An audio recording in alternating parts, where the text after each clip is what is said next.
That image that we all saw of Mr. George Floyd having his airway obstructed was an image that captivated this country for a lot of different reasons. We as humans can all identify with not being able to get a good breath or breathe. Nearly every one of us has been shut out for some reason or another.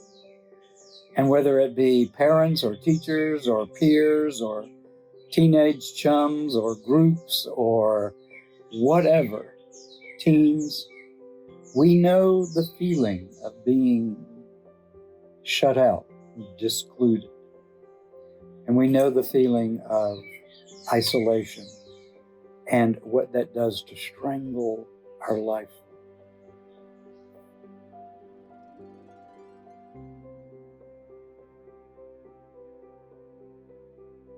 People in families who are abused sexually or by terror, children, spouses, others in families who are the objects of hatred and abuse, neglect.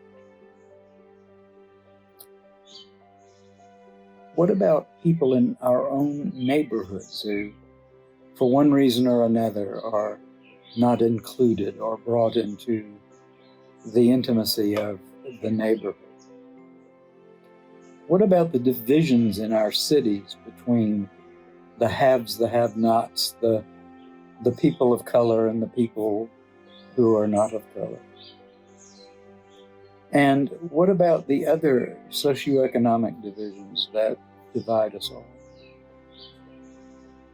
But listening and understanding that all of the people in our family, neighborhoods, cities, states, and countries are people who have to breathe, who have to dance in their own way, celebrate in their own way, live their own culture, live their own expression. And if it does not interfere with the life force of others, those different life forces need to be affirmed and applauded by us. Right now, we're dealing with rage instead of just a blockage. We're dealing with a huge segment of this country who is saying, let me breathe. Let me walk in the street without fear of being accosted by anyone just because I'm a human being in my own skin, in my own culture, in my own clothes, in my own neighborhood.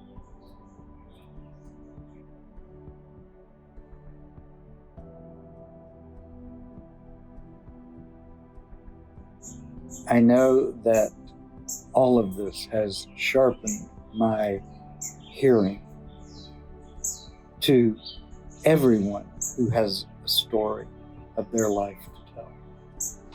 And they are helping me understand the human experience that I possibly am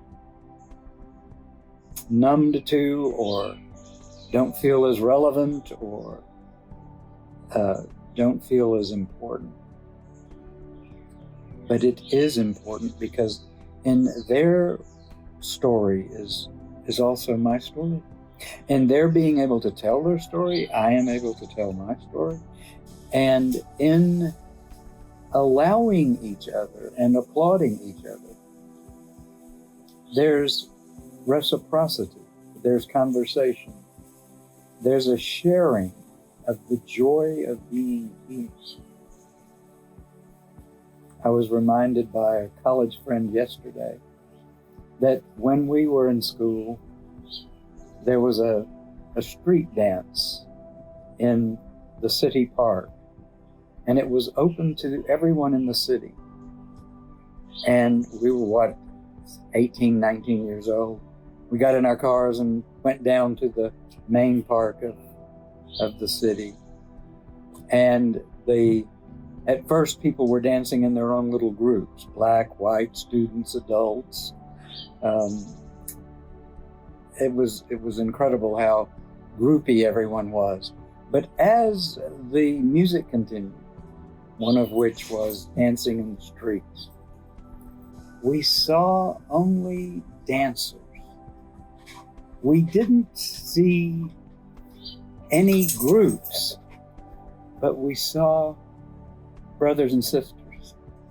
And we celebrated that though we came from various areas of the city, we were all in joy.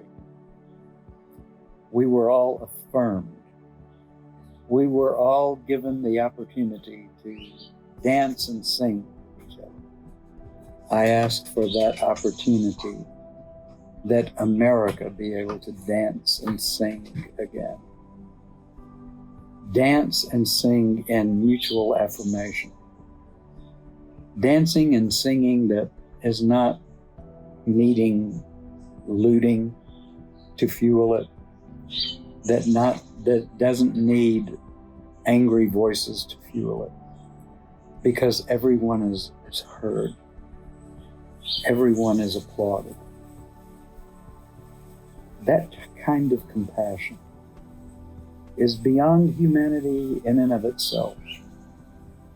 That sort of compassion beyond our own selves comes from our divine source, placed in us and our making, and can only be activated if we acknowledge it and evoke it and live out of it. That is the power within us of our souls. And every one of us has a soul child within who wants to dance. Thank you.